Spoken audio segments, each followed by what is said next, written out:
Hello বন্ধুরা, আপনাদের সবাইকে আমার চ্যানেলে স্বাগত। আজকে আমি চলে এসেছি চটজলদি কিভাবে প্রেসার কুকারে মূলো দিয়ে মুগ ডাল রান্না করা যায় তাই নিয়ে। তাই দেরি না করে কিভাবে এই ডালটি রান্না করা যায় আসুন দেখে নিই। এই ডালটি রান্না করার জন্য যে সকল উপকরণগুলি লাগবে তা হলো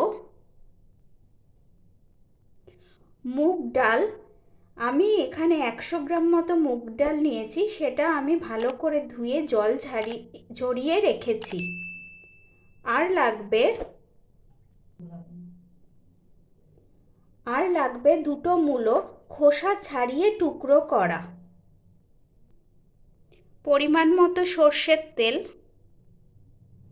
ফোড়নের জন্য লাগবে সামান্য জিরে, কালো জিরে, একটি শুকনো লঙ্কা ও একটি তেজপাতা।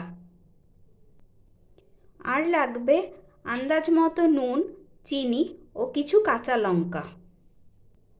আর লাগবে অল্প ধনেপাতা কুচি, আন্দাজ মতো হলুদ গুঁড়ো ও পরিমাণ মতো জল।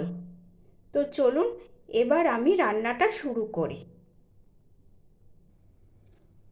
প্রথমে গ্যাস জ্বালিয়ে একটি প্রেসার কুকার বসিয়ে দিলাম। এরপর এতে সর্ষের তেল আন্দাজ মতো দিলাম। তেল গরম হলে এতে ফোড়ন দিলাম। জিরে, কালো জিরে,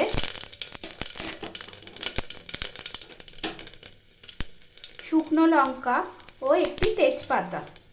ফোড়নের সুগন্ধ বের হলে এরপরে ডালটা দিয়ে দিলাম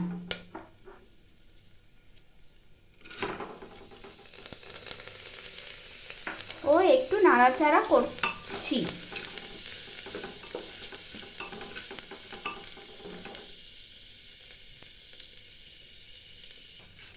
মুগ ডাল দিয়ে একটু ভাজা ভাজা করতে হবে যতক্ষণ না সুগন্ধ বেরোচ্ছে। ডালটা ভাজা ভাজা হয়ে গেছে ও সুগন্ধ বেরোচ্ছে। এরপর এর মধ্যে পরিমাণ মতো জল দিয়ে দিচ্ছি।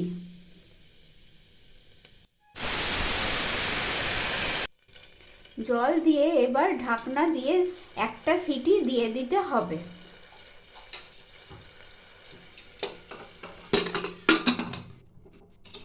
ফিরে আসছি কিছুক্ষণ পরে।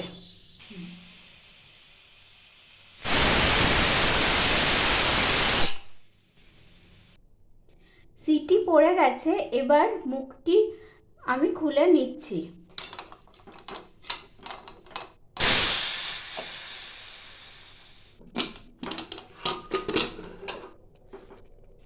এরপর এর মধ্যে মূলোটা দিতে হবে।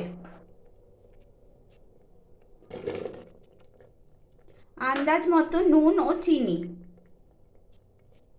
ও কাঁচা লঙ্কা দিয়ে দিলাম।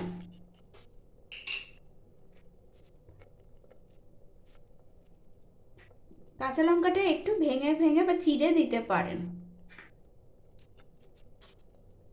এরপর হলুদটি দিয়ে দিচ্ছি ও ভালো করে মিশিয়ে নিচ্ছি।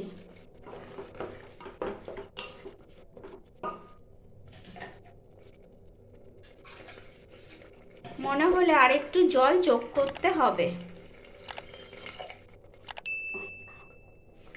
এবার আবার প্রেসার কুকারের ঢাকনাটি বন্ধ করে আরেকটা সিটি দিতে হবে। ফিরে আসছি কিছুক্ষণ পরে।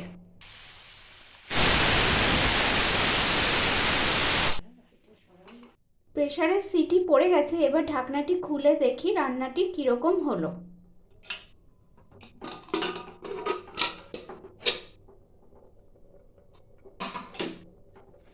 এরপর এতে পরিমাণ মতো ধনেপাতা কুচি দিয়ে দিচ্ছি।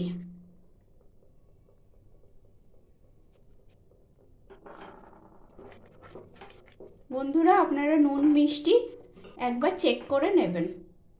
এবার আমি ডালটা নামিয়ে পরিবেশন করে দেখাচ্ছি।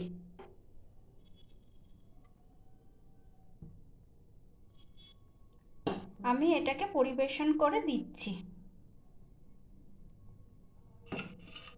শীতকালে মূলো দিয়ে এই ডালটা জাস্ট ভাতের সাথে জমে যায়। রেসিপিটি ভালো লাগলে কমেন্টে জানাবেন। ভালো লাগলে লাইক দেবেন, শেয়ার করবেন, আমার চ্যানেলটি সাবস্ক্রাইব করবেন ও পাশে থাকা বেল আইকনটি ক্লিক করবেন, যাতে আমি কোনো নতুন ভিডিও দিলে আপনাদের কাছে সহজেই পৌঁছে যায়। তাহলে আসি বন্ধুরা আজকে।